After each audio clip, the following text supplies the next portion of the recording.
2차 전지 뭐 바이오 뭐 다 대부분 들어가 있는 게 코스닥 150이거든요. 네. 상위 150개. 실질 금리의 추이가 보시면 코릴레이션이 거의 엄청나게 높겠죠. 그렇네요. 이건 결국은 금리가 내려가면 성장주들이 많이 날아갈 수가 있고요. 금리가 올라가면 정반대 현상이 일어날 수밖에 없는 거죠. 네. 단기 국채들을 미국에서 이제 찍어내기 시작하면은 실질 금리가 다시 올라가는 업턴으로 갈 수가 있잖아요. 하락 압력, 그러니까 밸류에이션에 대해서 부담을 주는 그런 압력으로 충분히 작용할 수 있겠다. 지금 우리나라 코스닥은 잘 미리 수능을 오히려 미국 금리의 변동성에 상당히 방향성에 수능을 잘 이미 예. 지수들이 하고 있는데 예. 지금 미국은 조금은 이런 표현이 좀 개기고 있습니다. 예. 결국은 금리의 방향성을 역행하는 주가는 없습니다. 실질 금리가 올라가는 구간이 다시 이제 나타난다고 가정을 한다면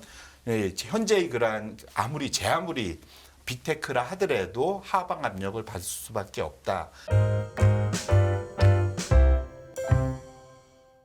한화 자산운용의 송재경 본부장님 어서 오십시오. 안녕하세요. 안녕하세요. 안녕하십니까. 네. 좋은 아침입니다.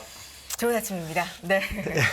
자, 어떤 얘기부터 해볼까요? 일단 6월이 시작이 되면서 네. 단연 관심이 초점이 좀 또 서서히 옮겨간다 네네. 이런 생각이 듭니다. 네. 특히나 부채한도 협상이 좀 마무리가 네네. 국면에 접어들면서 네. 그런 것 같은데 어떻게 보고 계세요? 맞습니다. 지난주에 제가 나와서 그 부채한도 네. 협상과 관련된 이제 전후 얘기를 드렸었고요. 네.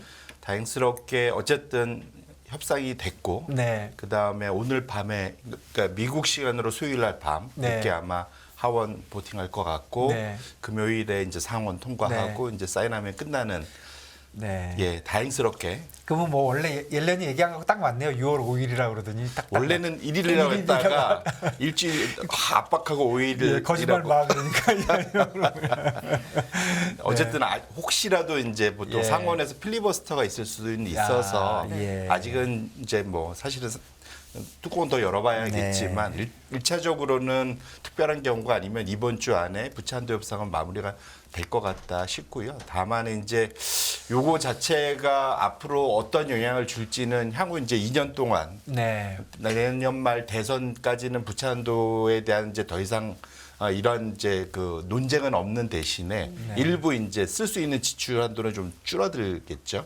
네. 그런 것들이 시장에 어떤 영향을 줄지 첫 번째, 그다음에 두 번째로는 혹여나 시장이 걱정하는 침체가 왔을 때 적어도 이번에는 소위 재정 정책을 써갖고 그걸 구하기는 좀 어려운 국면으로 부채 한도는 해결이 되지만 추가적으로 돈을 써서 갑자기 이제 침체가 온다 해도 돈을 더 쓰기는 어려운 이제 그러한 이제 주고받고가 된 그런 이제 상황이 됐다 보시면 좋을 것 같습니다. 네.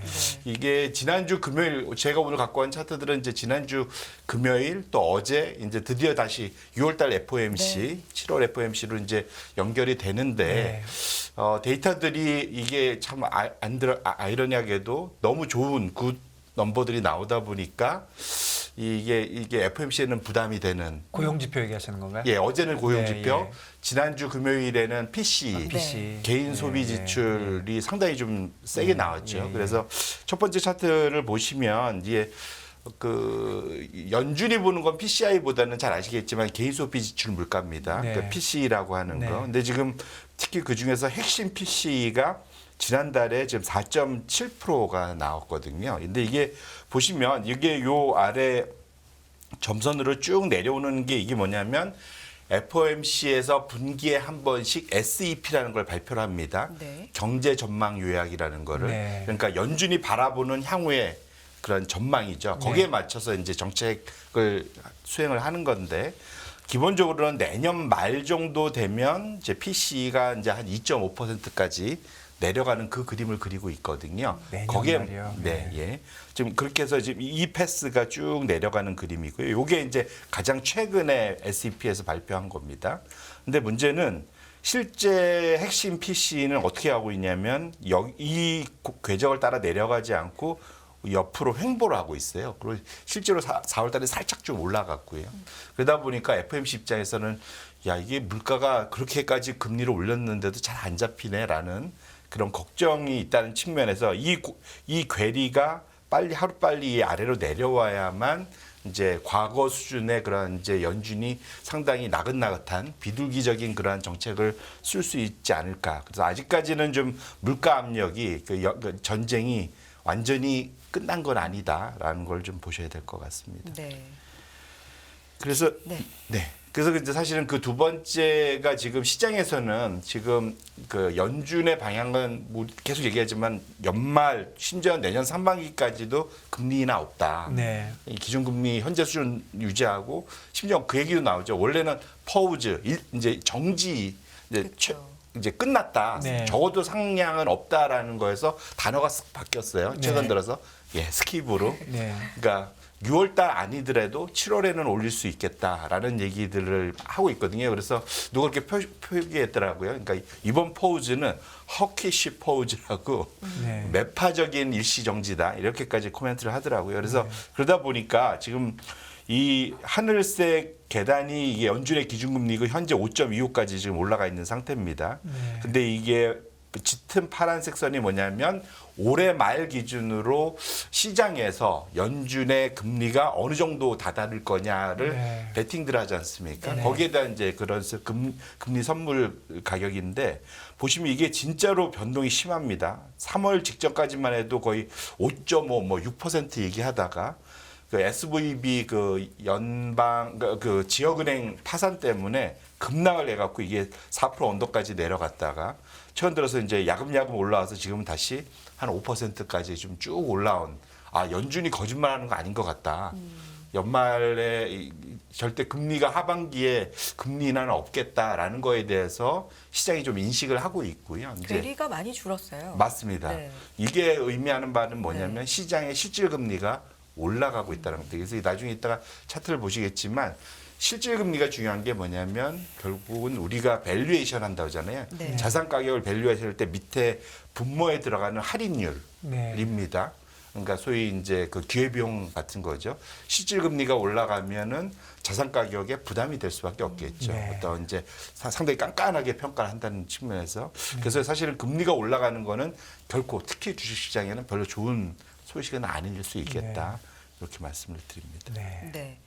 그러니까 지금 6월 들어서면서 FOMC로 자연히 시선이 옮겨가고 금리가 어떻게 될 것인가 초점이 맞춰지면서 뭐 물가도 그렇고요, 고용도 그렇고요, 여러 가지 예측들, 실질 금리하고의 뭐 괴리 이런 것들도 지금 조금 더 자세하게 관심 있게 보고 있는 것 같은데 다음은 뭘 볼까요? 어떤 걸 또 주목해 보면 좋겠습니까? FOMC 관련돼서?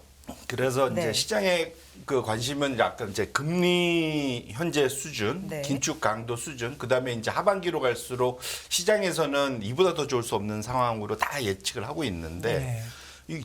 그러니까 재밌는 거는 이코노미스트들은 원래 비관적인 사람들이긴 하지만 그러니까 경제학자들만 모이면은 세상에 좋은 일이 하나도 없습니다. 예. 근데 또 반면에 또 우리 주식하는 분들은 세상에 이렇게 좋은 일만 항상 내일의 태양은 오늘 당장 뜰 거야 뭐 이런 상당히 이제 긍정적인 이제 양정 반대인데 이코노미스트들 입장에서 지금 얘기는 하반기에 침체가 온다고 자꾸 이제 얘기를 하고 있는 거죠, 네. 사실은. 근데 그럴 가능성이 있겠느냐를 놓고 보면 지금 현재 가능성은 여전히 지금 2분기까지 넘버를 보면은 그렇게 나쁘지 않음에도 불구하고 가능성은 점점 점증한다. 대표적인 게 결국 이런 긴축 주기가 강도가 세면 셀수록 침체가 왔었던 확률이 상당히 높다라는 것이 이제 실제로 데이터에 나타난다. 이래서 사실은 우리가 데이터를 보는 거지 않겠습니까? 그래서 지금 다음 차트를 갖고 온 게 이제 X축은 뭐냐면 연준의 긴축 강도라고 제가 표현을 했는데 뭐냐면 소위 금리를 올리는 시기에 저 밑에 시작부터 시작해서 얼만큼 올렸냐입니다. 네. 그 기간 동안 최종까지 네. 보시면은 그래서 지금 가장 지금 이 과거에 한 84년도, 94년도 이때는 한 300bp 정도 올렸었던 게 제일 높았던 거고요. 나머지는 뭐 400bp, 500bp 쭉 있습니다.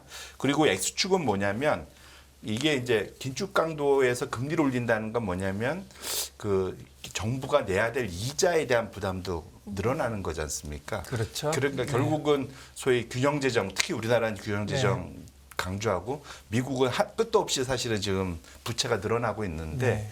그래서 지금 X축은 GDP에서 미국의 총부채가 차지하는 비중 네. 당시 시점에 네. 그걸 이제 표기를 한 겁니다. 보시면 그래서 지금 요게 거의 뭐 1980년대 이후에 긴축 주기를 다 표기를 해놓은 건데 지금 이 짙은색 선은 소위 이제 시장에서 늘 기대하고 연준들 얘기하는 소프트 랜딩, 연착륙이 됐었던 시점을 두 개를 표시를 한 거고요. 당시에는 한 300bp 인상을 했었고 다행스럽게도 소프트 랜딩, 연착륙에 성공했던 게 두 번의 기회가 있었고요. 근데 이 하늘색 선 넘버들은 지금 보시면은 뭐 89년도, 2000년도, 2006, 18년도 지금 현재 보시면 아시겠지만 이때는 이 긴축이 결국은 다 침체를 결국 불러왔다라는 것들이 이제 요 시점들입니다. 근데 지금 현재 상황을 놓고 보시면 긴축 강도가 역대급으로 이제 가장 빠른 네. 속도로 좀 올라갔고 여기서 끝난 게 아니라 이제 한 번 더 갈 수도 있다라는 네. 얘기를 하지 않습니까?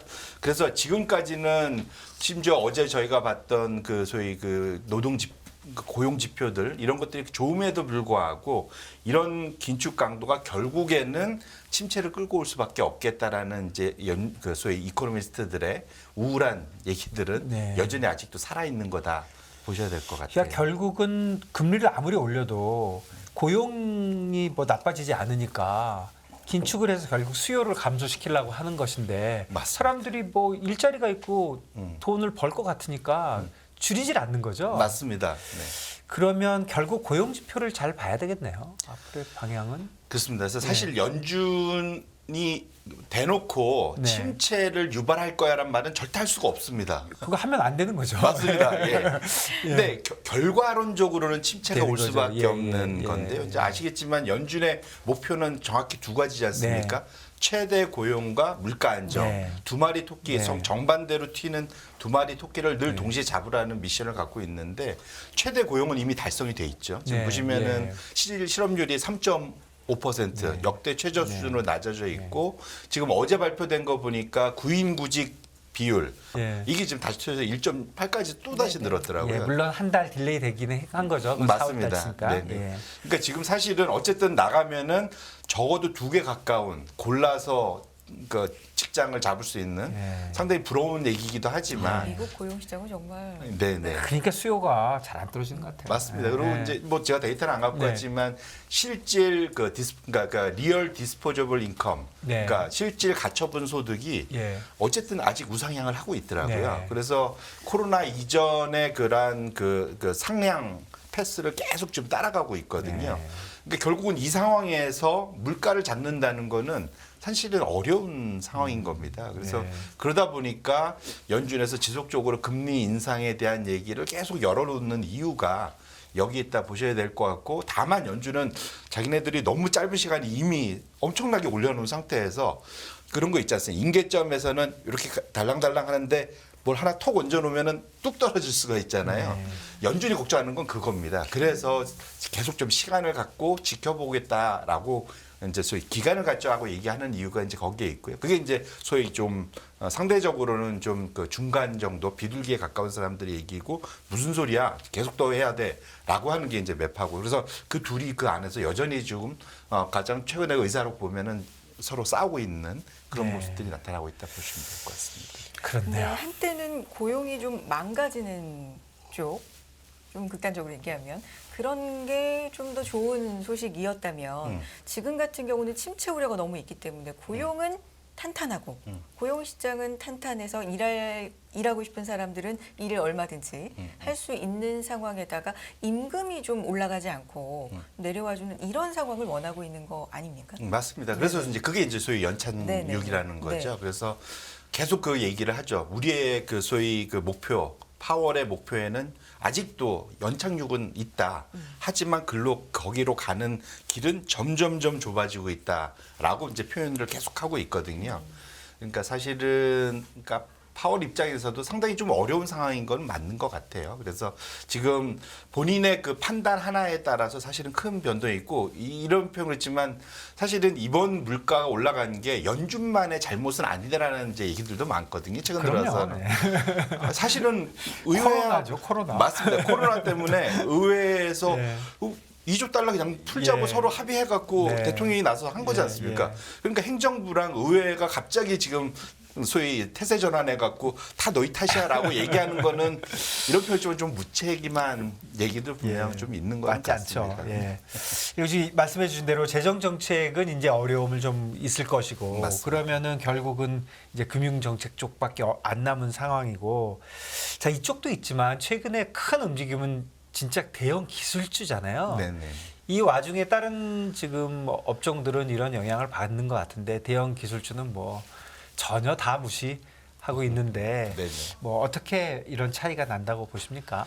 결국은 뭐 소위 이제 엔비디아가 마지막 지지난주였나요? 네. 활용 점정을 찍어줬죠. 예. 소위 그래서 이제 이게 어찌 보면 사실 작년 10월 이후에 일종의 양적 긴축에서 양적 완화가 일부 나타났던 이제 시기였다. 네. 저는 이제 그렇게 표현을 하고 싶은데 그 지역 은행 때문에 그 얘기하시는 건가요? 지역은행도 은행이지만 사실은 그럼 요 차트를 먼저 네. 보는 게 더 맞을 것 같아요. 이게 뭐냐면 지금 이제 이게 부채 한도 협상이 이번 주 금요일로 이번 주말까지 마무리가 되고 나면 어떤 일이 벌어질 거냐면 사실은 그 사이에 어떤 일이 있었냐면 그래서 TGA란 게 있습니다. 요즘에 가장 말이 많은 건데, 네. 그러니까 트레저리 제너럴 어카운트라고 그래서 재무부의 일종의 이제 보통 예금 통장이에요. 말하자면, 네. 그러니까 돈이 들어오면 거기에다가 쌓아놔서 캐시를 쟁여놨다가 어떠한 그 돈이 쓸 때가 있을 때마다 이제 거기서 빼다가 네. 직접 쓰는. 예, 재무부 통장이네요. 그래요. 그렇죠. 예. 재무부의 그냥 보통 예금 네. 통장, 네. 입출금 네, 네. 통장 같은 건데 요걸 보시면 요게 이제 역계열이거든요. 네. 이게 이렇게 올라가면 이게 잔고가 줄어드는 거죠. 네. 그러니까 돈을 쓰는 거고 네. 이게 늘어나면 잔고를 다시 쌓아 올리는. 네. 근데 보통 재무부가 돈을 쌓는 거는 세금에서 들어오는 것도 있겠지만 기본적으로는 그거 언제 기다리고 1년에 몇 번 나눠져 있고 대체로 늘 어떻게 하냐면 채권 발행하는 거죠. 채권 발행. 예. 채권을 발행해서 시장에서 돈을 흡수해서 네. 현금을 여기에다가 쟁여놓는 네. 이걸 이제 이제 뉴욕은행에다가 쟁여를 놓거든요. 예. 그런데 보시면 이것이 결국은 이 돈을 한참 쓸 때는 이게 약간 양적 완화 효과가 있어서 시장에 도움을 됩니다. 그 유동성 랠리를 펼칠 수 있게끔 되는 그런 측면이 있고요. 반면에 이제 이 시장에 저희 채권을 계속 발행을 하면 돈을 빨아들이는 양적 축소 효과가 있잖아요. 네. 그러다 보면 당연히 이제 주가는 반대로는 좀 안 좋은 이제 하방 압력을 받는 그런 모습. 적어도 지금 최근 한 2년 사이에는 이것이 상당히 코릴레이션이 되게 높게 나타났고요. 작년 10월 이후에 소위 이제 부채 한도를 염두에 두고 자넷 앨런이 그때부터 사실은 부채 한도 얘기 계속 했었습니다. 그때부터 아무도 안 믿었죠. 이제 요즘 들어서 이제 말을 듣기 시작한 거고 그때부터는 부채 한도를 앞두고 채권 발행을 거의 안 했어요. 그냥 쌓아뒀던 돈을 쓰고만 있었습니다. 그래서 네. 지금 거의 1조 달러의 자금이 지금은 거의 그냥 바닥이 다 있는. 그래서 이제 엑스데이트 뭐 6월이면 우리 소위 말하는 빵꾸나요 뭐 이렇게 얘기하는 거의 바닥이겠죠 지금. 그렇죠, 예, 그렇죠. 예, 예. 지금 거의 바닥을 네, 긁어갖고 지금 돈을 쓰고 있는 상태이기 때문에 그러면 이제 이번 주 금요일 주말이 끝나고 부채 한도 협상이 다 마무리가 되고 나면 그다음에 재무부가 다시 뭘 할 거냐 이거죠. 소위 말하는 리빌딩, 그러니까 TGA를 리빌딩하는 거. 그러면 단기 채권을 계속 가파르게 발행을 하겠죠. 그러면 이제 다시 양쪽 축소 효과가 나타날 수밖에 없다라는 이제 걱정을 시장에서는 하고 있는 거고요. 그래서 지금 대책은 얼마만큼 발행할 건데 시장에서 보통 예측은 3개월 안에는 한 7천억 달러, 그 다음에 6개월까지 연말까지는 대충 한 1.2조 달러를 최대 목표까지 끌고 갈 거다. 그러면 시장에 1.2조 달러를 시장에서 쭉 빨아들이는 이 효과가 있고 결국 그것은 양적 축소 효과가 다시 본격적으로 나타날 수 있다라는 걱정이 분명히 있습니다. 근데 1조 달러 정도의 수준이면 이게 상당히 시장에 영향을 미치는 정도입니까? 감이 없네요. 워낙 금액들이 크니까. 뭐 시장에서 말씀하신 대로 예. 이제 큰 건데 네. 문제는 이게 쭉 빨아들이면은 사실은 이게 승수 효과들이 있잖아요. 네. 이게 그냥 숫자 자체는 1조 달러지만 네. 뭐 미국 시장의 규모 자체가 워낙 네, 크니까 예, 예. 근데 1조 달러지만 네. 지금 이게 나중에 은행들에서 원래는 이게 이제 다시 대출로 뭐 이렇게 가야 될 돈들이 다 줄어드는 거니까. 정부로 쭉 받아들인 네. 거니까 그러면은 이제 승수 효과로 보면은 1조가 아니라 더 큰 효과가 있겠죠. 그러니까 재정 정책에 그야말로 반대가 일어나는 거네요. 그런 거죠. 네, 그래서 네. 뭐 물론 단기간일 수는 있겠지만 네. 적어도 지금 그 사이에 그래서 최근 들어서 특별한 뭐 그렇게 굿뉴스도 없는데 왜 주가가 올랐을까 보면은 일종의 유동성 랠리가 유동성 사실- 랠리일 가능성이 있다. 예, 예. 네. 그게 이제 사실은 우리가 상반기에 여러 가지 이름을 붙여서 얘기를 했지만 성장주가 사실은 많이 튀었고 미국은 자기네들이 제일 좋아하는 성장주가 AI였죠, 사실은. 네. 미국은 AI였고 우리나라는 2차 전지였습니다. 네. 그러니까 각자 자기 나라에서 제일 꿈과 희망이 큰 분야에 사실은 AI도 사실은 지금 당장 돈이 되는 건 아니지 않습니까? 먼 미래잖아요. 그러니까 엔비디아만 지금 살판 난 거지. 그 외 나머지 종목들은 엔비디아에서 비싸게 사다 투자해야 되는 상황이지 않습니까? 당장 AI 서비스가 돈이 크게 되는 건 아니니까. 네. 그러니까 결국은 캐펙스 구간에서는 서비스 기업들은 돈을 못 벌거든요.